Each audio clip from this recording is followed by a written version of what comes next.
സ്നേഹം നിറഞ്ഞ രക്ഷിതാക്കളെ, പ്രിയപ്പെട്ട വിദ്യാർത്ഥികളെ, ഈ വീഡിയോയിലൂടെ നമ്മൾ പരിചയപ്പെടുത്തുന്നത് 2026 സമസ്ത പാദവാർഷിക പരീക്ഷ 9ാം ക്ലാസ് ഫിഖ് പരീക്ഷയ്ക്ക് പ്രധാനമായും എന്തൊക്കെ കാര്യങ്ങൾ ശ്രദ്ധിക്കണം, ഏതൊക്കെ രൂപത്തിലാണ് ചോദ്യങ്ങൾ ഉണ്ടാവുക, എത്ര പാഠങ്ങൾ പരീക്ഷയ്ക്ക് വേണ്ടി നമ്മൾ പഠിക്കണം, മോഡൽ ചോദ്യങ്ങൾ ഏതൊക്കെയാണ് എന്നീ വിഷയങ്ങളെല്ലാം ഉൾപ്പെടുത്തിയ വളരെ ഉപകാരപ്രദമായ നല്ല വീഡിയോ ആണ്.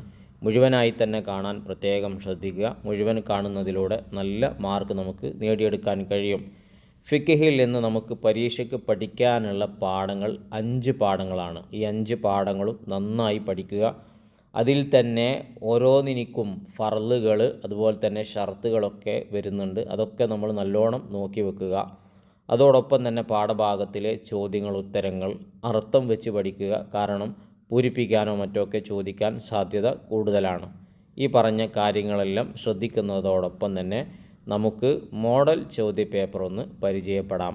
ചോദ്യത്തിലേക്ക് വരുമ്പോൾ സിൽ ബിൽ മുനാസിബി, യോജിച്ചത് ചേർത്തി കൊടുക്കാനാണ്. ബ്രാക്കറ്റിൽ നിങ്ങൾക്ക് കാണാം 8 എണ്ണം നൽകിയിട്ടുണ്ട്. താഴെ അതിനേക്കുള്ള ചോദ്യവും ഉണ്ട്, വായിച്ചു നോക്കാം. 1. ലാ യജൂസു ബൈഉ സമറത്തി, ഫലത്തെ വിൽക്കാൻ പാടില്ല. അപ്പോൾ ഏത് മരത്തിൽ കായ്ക്കുന്ന ഫലങ്ങൾ ഉണ്ടാവുമല്ലോ, അത് വിത്തുകളാവട്ടെ, അതുപോലെ തന്നെ ഫ്രൂട്ട്സുകളാവട്ടെ, എന്താവട്ടെ, മരത്തിൽ കായ്ക്കുന്ന ഫലങ്ങൾ ഇല്ലാ ബഅദ ബുദൂവി സ്വലായിഹ, അതിൻ്റെ നന്മ വെളിവാകാതെ വിൽക്കാൻ പറ്റില്ല. അപ്പോൾ അതിൻ്റെ ആ ഫലം ഏറെക്കുറെ ഒരവസ്ഥയിലേക്ക് എത്തി അതിൻ്റെ നന്മ വെളിവാകുന്ന ഒരവസ്ഥയിലെത്തിയിട്ടല്ല അത് വിൽക്കാൻ പറ്റില്ല. അപ്പോൾ ചെറിയ പൂവാകുമ്പോൾ തന്നെ പൂവാകുമ്പോൾ തന്നെ വിറ്റാൽ ചിലപ്പോൾ നല്ല വെയിലുകൊണ്ട് പൂവ് മൊത്തം കരിഞ്ഞു പോയാലോ, അപ്പോൾ വാങ്ങിയ ആൾക്കത് വലിയ നഷ്ടത്തിലേക്ക് എത്തിക്കും. അതുകൊണ്ട് അതിൻ്റെ നന്മ വെളിവായി കുറച്ചൊക്കെ ഇനി അത് നിലനിൽക്കുമെന്ന ഒരവസ്ഥയിലേക്ക് എത്തുമ്പോഴാണല്ലോ അതിനെ വിൽക്കൽ. രണ്ടാമത്തത് യദ്ഖുലു ഫി ബൈഇൽ ബുസ്താനി, ഒരു പൂന്തോട്ടം കച്ചവടം ചെയ്യുമ്പോൾ ബിനാ ഉൻ ഫീഹി, അതിലുള്ള ബിൽഡിങ്ങും കൂടെ അതിൽ ഉൾപ്പെടും. അപ്പോൾ ഒരു പൂന്തോട്ടം, ഒരു തോട്ടം കച്ചവടം നടത്തുമ്പോൾ അതിലുള്ള ബിൽഡിങ്ങ് കൂടെ അതിൽ ഉൾപ്പെട്ടതാണ്. മൂന്നാമത്തത് ബൈഉ ഷൈഇൻ മൗസൂഫിൻ ഫി ദിമ്മത്തിൻ, ഉത്തരവാദിത്തത്തിൽ വിശേഷണം പറഞ്ഞ ഒരു വസ്തുവിനെ വിൽക്കുന്നതാണെന്ത്, അസലം. ഇമ്പോർട്ടൻ്റ് ആണത്, സലമു കച്ചവടം. നാലാമത്തത് റിബൽ ഫളിൽ എന്ന് പറഞ്ഞാൽ ഹുവ സിയാദത്തു അഹദിൽ ഇവലൈന്, പരസ്പരം കൈമാറ്റം നടത്തുന്ന രണ്ടിൽ ഒന്ന് കൊടുക്കുകയും ഒന്ന് വാങ്ങുകയും ചെയ്യല്ലോ. അപ്പോൾ അങ്ങനെ രണ്ടെണ്ണമായല്ലോ. അപ്പോൾ ആ രണ്ടിൽ ഏതെങ്കിലും ഒന്നിൽ വർധനവുണ്ടായാൽ അത് റിബൽ ഫളിലായി മാറും. അഞ്ചാമത്തത് റിബവിയു, പലിശ വരുന്നത് ഏതിലൊക്കെയാണ്, നെക്കുദുൻ നാണയത്തിൽ വരുമ്പോൾ, മത്തൂമുൻ ഭക്ഷണ സാധനത്തിൽ വരും, ഫക്കത്ത് അതിൽ രണ്ടിലും മാത്രം. ആറാമത്തത് റിബൽ ഏത്, കൈപ്പലിശ, ഹുവ മുഫാറഖത്തു അഹദിൽ ആഖിദൈനി, ഇടപാട് നടത്തുന്ന രണ്ടിൽ ഒരാൾ വേർപിരിഞ്ഞു പോവുക, വിട്ടുപിരിഞ്ഞു പോവുക, കബുല തക്കാബുല്, പിടിക്കുന്നതിന് മുമ്പ്, വസ്തുവിനെ പിടിക്കുന്നതിന് മുമ്പ്, വസ്തുവിനെ കൈപ്പറ്റുന്നതിന് മുമ്പ് പരസ്പരം വാങ്ങുന്നവനും കൊടുക്കുന്നവനുണ്ടല്ലോ, അതിൽ നിന്നുള്ള ആരെങ്കിലും ഒരാൾ വിട്ടുപിരിയുക, തക്കാബുലിൻ്റെ മുന്നേ, സ്വീകരിക്കുന്നതിന് മുമ്പ്. ഇതാണ് റിബൽ യദ് എന്ന് പറയുന്നത്. ഏഴാമത്തത് അൽ ഈജാബ് എന്ന് പറഞ്ഞാൽ, ഇപ്പോൾ നമ്മൾ ഈജാബും കബൂലും ഉണ്ടല്ലോ, അതിൽ ഈജാബിൻ്റെ ഡെഫിനിഷൻ എന്താണ്? എല്ലാ പാഠത്തിൽ ഈജാബ് എന്ന് വരും. എന്താണത്? ഹുവമാ ദലാല തംലീക്കി ദലാലത്തൻ ലാഹിറത്തൻ, ഉടമപ്പെടുത്തുന്നതിൻ്റെ മേലെ അറിയിക്കുന്ന, വ്യക്തമായി അറിയിക്കുന്ന, പ്രകടമായി അറിയിക്കുന്ന വേർഡാണ് എന്ത്, ഈ ഇജാബ് എന്ന് പറയുന്നത്. എട്ടാമത്തത് വഹല്ലല്ലാഹുൽ ബൈഅ, അല്ലാഹു തആല കച്ചവടത്തെ ഹലാലാക്കി, വഹറമ റിബ, പലിശയെ അല്ലാഹു തആല നിഷിദ്ധമാക്കുകയും ചെയ്തു. എല്ലാ പ്രാവശ്യവും വരുന്ന ഒരു ചോദ്യമാണ്, അതും പഠിച്ചു വെക്കുക. ഇനി രണ്ടാമത്തെ ചോദ്യത്തിലേക്ക് വരുമ്പോൾ ഉക്തുബ് ഇസ്നൈനി, 2 എണ്ണം വീതം എഴുതാനാണ് ആവശ്യപ്പെട്ടിട്ടുള്ളത്. 2 എണ്ണം മാത്രമല്ല കൊടുത്തിട്ടുള്ളത്, അതിൽ വരുന്നതൊക്കെ നൽകിയിട്ടുണ്ട്. വായിച്ചു നോക്കാം. അർക്കാനുൽ ബൈഇൻ്റെ റുക്നുകൾ അഥവാ ബൈഇൻ്റെ ഫർളുകൾ ഏതൊക്കെയാണത്? മുഷ്തരി, ബായി എന്ന് പറഞ്ഞാൽ കച്ചവടം നടത്തുന്ന ആളുണ്ടാവണം. ഒരു കച്ചവടം നടക്കണമെങ്കിൽ, ഒരു സാധനം വിൽക്കണമെങ്കിൽ അവിടെ ആരൊക്കെ ഉണ്ടാവണം? അത് അത്രേ ഉള്ളൂ മനസ്സിലാക്കുന്നവർക്ക്. അപ്പോൾ കച്ചവടം നടക്കുമ്പോൾ കച്ചവടം നടത്തുന്ന ആളുണ്ടാവണം, മുഷ്തരി ഉണ്ടാവണം, വാങ്ങുന്ന ആളാണ് മുഷ്തരി. മബി ഉണ്ടാവണം, ചരക്കുണ്ടാവണം, എന്തെങ്കിലും ഒന്നിനെ വിൽക്കണ്ടേ, അപ്പോൾ അവിടെ ചരക്കുണ്ടാവും. പിന്നെ സമൻ ഉണ്ടാവും, വില ഒന്ന് കൊടുക്കണ്ടേ, എന്തെങ്കിലും ഒരു പൈസ കൊടുക്കണ്ടേ, ആ പൈസ ഉണ്ടാവും. ഈജാബ് ഉണ്ടാവും, ഞാൻ നിനക്ക് വിറ്റു എന്ന് പറയണ്ടേ അയാൾ, അൽ കബൂലു ഞാൻ സ്വീകരിച്ചു എന്ന് അയാൾ കബൂലാക്കണ്ടേ? ഇത്രയേ ഉള്ളൂ. മനസ്സിലാക്കുന്നവർക്കൊരു കച്ചവടം നടക്കുമ്പോൾ എന്തൊക്കെയുണ്ട് അതേ ഉള്ളൂ. ഇതേപോലെ തന്നെ അർക്കാനു സലമു കച്ചവടം നടക്കുമ്പോഴും ഇങ്ങനെ തന്നെ. സലമു കച്ചവടം എന്താണ് നമ്മൾ നേരത്തെ മേലെ പറഞ്ഞല്ലോ. അപ്പോൾ ആ കച്ചവടം നടക്കുമ്പോഴും ഇങ്ങനെ തന്നെ മുസ്ലിം ഉണ്ടാവണം, സലമു കച്ചവടം നടത്തുന്ന ആളുണ്ടാവണം. മുസ്ലിം ഇലൈഹി ആരിലേക്കാണോ സലമു കച്ചവടം നടത്തുന്നത് അവനുണ്ടാവണം. മുസ്ലിമു ഫീഹി എന്തിലാണോ കച്ചവടം നടത്തുന്നത് ആ വസ്തു ഉണ്ടാവണം. റൗസുൽ മാല് വില ഉണ്ടാവണം. അതുപോലെ തന്നെ സിഐ ഉണ്ടാവണം. സിഐ എന്ന് പറഞ്ഞാൽ പദം, ഈജാബ് കബൂലിൻ്റെ പദങ്ങൾ ഉണ്ടാവണം. ഇതന്നെയല്ലേ ഇപ്പോൾ നേരത്തെ മേലെയും പറഞ്ഞത്. പിന്നെ സലമ് എന്നുള്ള ആ ഒരു നിലക്കാണ് ഇതിൽ വരുന്നത്, മറ്റേതിൽ ബൈഇൻ്റെ നിലക്ക് തന്നെ വരുന്നത്. മനസ്സിലാക്കാൻ വളരെ എളുപ്പമാണ്. മൂന്നാമത്തേത് അൻവാഉൽ ഖിയാർ. ഖിയാറിൻ്റെ ഇനങ്ങൾ ഏതൊക്കെയാണ്? ഖിയാർ മജ്ലിസ്, അതുപോലെ തന്നെ ഖിയാറു ഷർത്ത്, ഖിയാറുൽ ഗൈബ്. ഇതൊക്കെ നോട്ട് ചെയ്യുക. ഖിയാർ മജ്ലിസ്, ഖിയാറു ഷർത്ത്, ഖിയാറുൽ ഗൈബ് 3 വരുന്നുണ്ട്.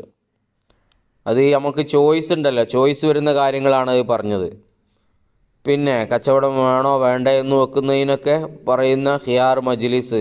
ഖിയാർ മജ്ലിസ് എന്ന് പറഞ്ഞാൽ വേർപിരിയുന്നതിന് മുന്നേ അവർക്കൊരു എത്ര സമയം എന്നുള്ളത്, കച്ചവടം വീണ്ടും വേണ്ട എന്ന് വെക്കാനുള്ള അവസ്ഥ, അതിനെപ്പറ്റി പറയുന്ന ഭാഗമാണല്ലോ അത്. നാലാമത്തത് ഷുറൂദ് സലമ് കച്ചവടത്തിൻ്റെ ഷർത്തുകളാണ്. ഷർത്ത് ചോദിക്കുമ്പോൾ ഒരിക്കലും ഫർള് എഴുതരുത്. ഫർളും ഷർത്തും വ്യത്യസ്തമായി തന്നെ മനസ്സിലാക്കണം, അല്ലെങ്കിൽ നമുക്ക് തിരിച്ചറിയാണ്ടായി പോകും. ഇവിടെ ചോദിച്ചിട്ടുള്ളത് ഷർത്താണ്. പറയട്ടെ, കബുലു സമനി കബുല തഫറുക്കി മിൻ മജ്ലിസിൽ അഖ്ദി. ഒരു റൂമിൽ വെച്ചിപ്പോൾ നമ്മൾ ഇടപാട് നടത്തുമ്പോൾ ആ റൂമിൽ നിന്ന് വിട്ടു പിരിഞ്ഞു പോകുന്നതിന് മുന്നേ അത് സലമ് കച്ചവടമാണെങ്കിൽ അതിൻ്റെ പൈസ അയാൾ കൈപ്പറ്റിയിരിക്കണം, അതിൻ്റെ വില അയാൾ പിടിച്ചിരിക്കണം എന്നതാണ്. അതാണ് കബുലു സമനി കബുല തഫറുക്കി മിൻ മജ്ലിസിൽ അഖ്ദി. ഇടപാട് നടത്തുന്ന മജ്ലിസ് വേർപിരിയുന്നതിന് മുന്നേ തന്നെ വിലയെ കൈപ്പറ്റണം. അപ്പോൾ നമ്മളിവിടെ പൈസ കൊടുത്തു, വില കൊടുത്തു, പക്ഷേ സാധനം കിട്ടിയോ? കിട്ടിയില്ല. സാധനം കിട്ടരുത്. കിട്ടാതിരിക്കുമ്പോഴാണ് അത് സലമു കച്ചവടമാവുക. കൗനുൽ മുസ്ലിം ഫീഹി ദൈനൻ. ഏതിലാണോ സലമു കച്ചവടം നടത്തുന്നത് അത് കടമായിരിക്കണം. അപ്പോൾ ആ വസ്തു അവിടെ കടമായിരിക്കണം. സാധനം കൊടുക്കൂല, സാധനം പിന്നെ കൊടുക്കുള്ളൂ. കൗനുഹു മഖ്ദൂറൻ അലാ തസ്ലീമിഹി ഫി മഹലി. ആ പിന്നെ കൊടുക്കുന്ന സാധനം ഉണ്ടല്ലോ, അവൻ ഏത് സ്ഥലത്തേക്കാണോ ഡെലിവറിക്ക് പറഞ്ഞത്, അങ്ങോട്ട് സാധനം എത്തിക്കണമെന്ന് പറഞ്ഞത്, ആ സ്ഥലത്തേക്ക് എത്തിക്കാൻ കഴിയുന്ന സാധനമായിരിക്കണം. അപ്പോൾ എത്തിക്കാൻ പറ്റാത്ത വസ്തുക്കളാണെങ്കിൽ അതിൻ്റെ കാര്യം നടക്കൂല. എന്തെങ്കിലും ഒരു വസ്തു അവൻ പറഞ്ഞ സ്ഥലത്തേക്ക് എത്തിക്കാൻ പറ്റുന്നില്ലെങ്കിൽ ഈ പറഞ്ഞ സലമു കച്ചവടത്തിൻ്റെ ഷർത്തിനിക്ക് അതിനെതിരായിട്ട് ബാധിക്കും. അടുത്തത് കൗനുഹു മാലൂമൽ കദിരി. കണക്ക് അറിയപ്പെട്ടതായിരിക്കണം. അതിൻ്റെ കണക്ക് കൃത്യമായി അറിയപ്പെട്ട, ഇന്ന സാധനം ഇന്നത്ര ഉണ്ടാവും, അങ്ങനെയാണ് ഇത്രയാണ് എന്നൊക്കെ അതിൻ്റെ കണക്ക് കൃത്യമായി അറിയണം. പിന്നെ ബയാനു മഹല്ലി തസ്ലീമിഹി. ഏൽപ്പിച്ച് കൊടുക്കുന്ന ആ സ്ഥലത്തെ വ്യക്തമാക്കി കൊടുക്കണം. അപ്പോൾ അതിൻ്റെ മഹല്ലിനെ വ്യക്തമാക്കി കൊടുക്കണം. ഇതൊക്കെ സലമു കച്ചവടത്തിൻ്റെ നിബന്ധനകളാണ്, പഠിച്ചു വെക്കുക. അടുത്ത ചോദ്യത്തിലേക്ക് വരുമ്പോൾ മൂന്നാമത്തത് ബയ്യൻ, വ്യക്തമാക്കാനാണ്. ഇത് വായിക്കുന്നതിന് മുമ്പ് തുടർന്നും ഇതുപോലത്തെ മറ്റു വിഷയങ്ങളുടെ വീഡിയോകൾ ചെയ്യാൻ ഞങ്ങൾക്കുള്ള പ്രചോദനവും പ്രോത്സാഹനവും നിങ്ങൾ തരുന്ന സബ്സ്ക്രൈബാണ്. ചെയ്യാത്തവരുണ്ടെങ്കിൽ ഒന്ന് ചെയ്ത് സഹായിക്കണമെന്ന് അറിയിക്കുന്നു. പിന്നെ കഷ്ടപ്പെട്ട് വീഡിയോ ചെയ്യുന്നതിൻ്റെ ഫലമായി നിങ്ങൾ ഒന്ന് ഇപ്പോൾ തന്നെ ലൈക്ക് അടിച്ചിടുക. വീഡിയോ ഉപകാരപ്പെട്ടെങ്കിൽ ലാസ്റ്റ് കമൻറ്റിലൂടെ അതൊന്ന് അറിയിക്കുകയും ചെയ്യുക. ഇൻഷാ അല്ലാഹ് വായിക്കാം. ഒന്നാമത്തത് റിബൻ നിസ ആണ്. ഇഷ്റാത്തു അജലിൻ ഫി അഹദിൽ ഇവലൈനി. പരസ്പരം കൈമാറ്റം നടത്തുന്ന 2 വസ്തുക്കളിൽ ഏതെങ്കിലും ഒന്നിൽ അവധി ഷർത്താക്കുക. അവധി ഇത്രാം തീയതി തന്നെ, അങ്ങനെ ഒരു അവധി ഇന്ന് 30-ാം തീയതി ഷർത്താക്കുക പരസ്പരം കൈമാറ്റം നടത്തുന്ന വസ്തുക്കളിൽ. രണ്ടാമത്തത് റിബൽ ഖർള്, കടപ്പലിശ എന്ന് പറഞ്ഞാൽ എന്താണ്? ഷർത്തു നഫ്ഇൽ മുഖ്രിലി ഫിൽ അഖ്ദി. ഇടപാട് നടത്തുന്നതിൽ കടം കൊടുക്കുന്ന ആളുണ്ടല്ലോ, ഞാനിപ്പോൾ നിങ്ങൾക്കൊരു 500 രൂപ തരികയാണ്. ഇപ്പോൾ ഞാൻ 500 രൂപ തരുമ്പോൾ തിരിച്ച് എനിക്ക് 600 രൂപ തരണം. മുഖ്രിൽ എനിക്ക് എന്തെങ്കിലും ഒരു ഉപകാരം, 500 വേണ്ട, 500 നിങ്ങൾക്ക് ഞാൻ തന്ന 500ഉം ഒരു ഗ്ലാസ് ചായയും, എന്തെങ്കിലും ഒരു ഉപകാരത്തെ ഷർത്ത് ചെയ്യുക. അതാണ് റിബൽ ഖർള്. മൂന്നാമത്തത് കച്ചവടം എന്ന് പറഞ്ഞാൽ എന്താണ്? എല്ലാ പേപ്പറിലുള്ള ചോദ്യങ്ങളാണ് ഇതൊക്കെ. മുക്കാബലത്തു മാലിൻ ബി മാലിൻ അലാ വജിഹി മഖ്സൂസിൻ. ചില പ്രത്യേകമായ നിബന്ധനകളോടുകൂടെ മുതലുമായിട്ട് പരസ്പരം മാറ്റം നടത്തുന്നതിനാണ് കച്ചവടം എന്ന് പറയുന്നത്. നിങ്ങൾ പഠിച്ച മലയാളം വേറെ ആയിരിക്കും, ആ രൂപത്തിൽ തന്നെ പഠിക്കുക. ഇനി നാലാമത്തത് മുആത്താത്ത്, ഇമ്പോർട്ടൻ്റ് ആണ്. ഈ മുആത്താത്ത് എന്ന് പറയുന്ന അറബി പദം കൊണ്ട് എന്താ അർത്ഥമാക്കുന്നത്? അഖദു വൽ ഇഅ്താഉ, കൊടുക്കുക വാങ്ങുക എന്നുള്ളതാണ്. ബിലാ ഈജാബിൻ വ കബൂലിൻ, ഈജാബും കബൂലൊന്നും ഇല്ലാതെ നമ്മുടെ നാട്ടു നടപ്പിൽ കൊടുക്കുക, ഞാൻ വിറ്റു ഞാൻ വാങ്ങി എന്നൊന്നും പറയൂലല്ലോ. ആ ഒരു അവസ്ഥയാണ് മുആത്താത്ത് എന്ന് പറയുന്നത്. സാധാ കൊടുക്കുക വാങ്ങുക. അതൊരു ഇമ്പോർട്ടൻ്റ് ആയിട്ടുള്ള ചോദ്യമാണ്, നോട്ട് ചെയ്ത് വെക്കുക. ഇനി നാലാമത്തതിലേക്ക് വരുമ്പോൾ തമ്മീമ് പൂർത്തിയാക്കാനാണ്. സുഹൈൽ നബി സല്ലല്ലാഹു അലൈഹി വസല്ലം നബിയോട് ചോദിച്ചു, അയ്യ കസ്ബിൻ അത്യബു, ഏത് തൊഴിലാണ് ഏറ്റവും നല്ലത്? ഫക്കാല അമലു റജുലി ബിയദിഹി, ഒരാൾ തൻ്റെ കൈ കൊണ്ടെടുക്കുന്ന എല്ലാ ജോലികളും, വ കുല്ലു ബൈൻ മബ്റൂറിൻ, എല്ലാ നല്ല കച്ചവടങ്ങളുമാണ്. അതാണ് നബിതങ്ങൾ കൊടുത്ത മറുപടി. 2 ലാന റസൂലുള്ളാഹി സ്വല്ലല്ലാഹു അലൈഹി വസല്ലം, നബിതങ്ങൾ ശപിച്ചു ആരെ? ആക്കില റിബ ഭക്ഷിക്കുന്നയാളെ, പലിശ തിന്നുന്നവരെ, വ മൂക്കിലഹു വ കാത്തിബഹു വ ഷാഹിദൈഹി, അതിന് സാക്ഷി നിൽക്കുന്നവർ, അതിന് വേണ്ടി എഴുതുന്നവർ, അതിനു വേണ്ടി വക്കാലത്ത് നിൽക്കുന്നവർ. വക്കാലഹും സവാവുൻ, എല്ലാവരും സമമാണ്. എഴുതുന്നവനാവട്ടെ, വാങ്ങുന്നവരാവട്ടെ, സാക്ഷി നിൽക്കുന്നവനാവട്ടെ, തിന്നുന്നവനാവട്ടെ, തീറ്റിക്കുന്നവനാവട്ടെ. മൂക്കിലഹു എന്ന് പറഞ്ഞാൽ അതിനെ തീറ്റിക്കുന്നവന്, പലിശ തിന്നുന്നവനും തീറ്റിക്കുന്നവനും. എഴുതുന്നവനാണ് കാത്തിബ്, ഷാഹിദ് എന്ന് പറഞ്ഞാൽ സാക്ഷി നിൽക്കുന്നയാൾ. അപ്പോൾ എല്ലാവരും സമന്മാരാണ്. മൂന്നാമത്തത് ഫിൽ ഹദീസിലുണ്ട് അന്നഹു സല്ലല്ലാഹു അലൈഹി വസല്ലം നബിതങ്ങൾ സല്ലല്ലാഹു അലൈഹി വസല്ലം നഹ വിരോധിച്ചിട്ടുണ്ട്, നിഷേധിച്ചിട്ടുണ്ട്, അൻ ബൈഇ സമറത്തി ഖബല ബുദൂവി സലായിഹ, ഫലങ്ങൾ അതിൻ്റെ നന്മ വെളിവാകുന്നതിന് മുമ്പ് കച്ചവടം നടത്തുന്നതിന് നബിതങ്ങൾ നിരോധിച്ചിട്ടുണ്ട്. നാലാമത്തത് ഖാല സല്ലല്ലാഹു അലൈഹി വസല്ലം, നബി സല്ലല്ലാഹു അലൈഹി വസല്ലമ തങ്ങൾ പറഞ്ഞു, അൽ ബയ്യാനി, കച്ചവടം നടത്തുന്നവനും വാങ്ങുന്നവനും ബിൽ ഖിയാരി, ചോയ്സ് ഉണ്ട്.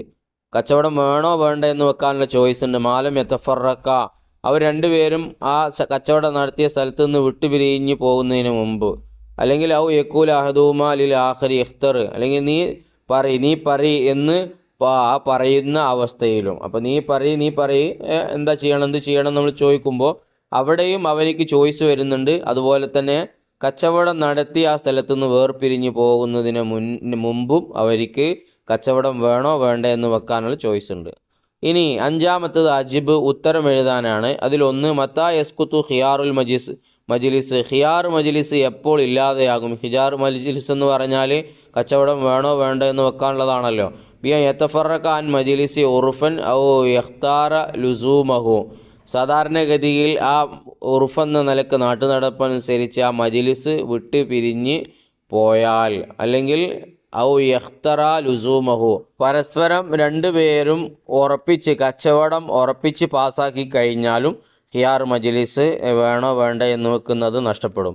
രണ്ടാമത്തത് മാദാ യദ്ഖുലു ഫി ബൈഇ ദാരിൻ, ഒരു വീട് വിൽക്കുന്ന സമയത്ത് എന്തൊക്കെ അതിൽ പെടും? അർദുൻ, ഭൂമി പെടും, ഷജറത്തുൻ, മരം പെടും, ബിനാഉൻ ഫിഹി, അതിലുള്ള അബ്വാബുൻ മൻസൂബത്തുൻ, ഘടിപ്പിക്കപ്പെട്ട വാതിലുകൾ പെടും, വഅഗ്ലാഖുഹ അൽ മുസ്ബത്തത്തു, അതിൻ്റെ മേലെയുള്ള പൂട്ടുകൾ പെടും. അപ്പോൾ ഈ ഒരു വിഷയവും വളരെ പ്രധാനപ്പെട്ടതാണ്.